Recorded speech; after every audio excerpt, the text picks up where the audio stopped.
Nakatayo si Homer sa harap ng kanilang bahay sa Pilipinas, hawak ang isang mangkok ng sinigang sabik na ipakita ang bagong paborito niyang pagkain.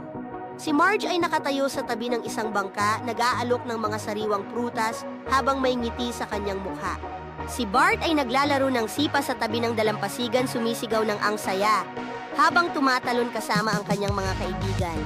Si Lisa ay nakaupo sa isang lumang puno, nagbabasa ng lokal na aklat tungkol sa mga hayop ng Pilipinas at nagsasabi ng ang ganda ng kalikasan dito.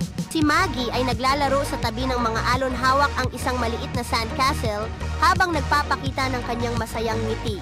Ang buong pamilya ay nagtipon sa ilalim ng puno ng niyog, nagsasalo-salo ng mga paboritong pagkain habang umaawit ng kumbaya. Nagtatapos ang araw habang ang pamilya ay nakatingin sa paglubog ng araw. Si Homer ay nagtatapat na tunay ngang espesyal ang buhay dito. Habang bumabalik sila sa bahay, si Marge ay nagbanggit, "Kailangan nating subukan ang mga street food bukas."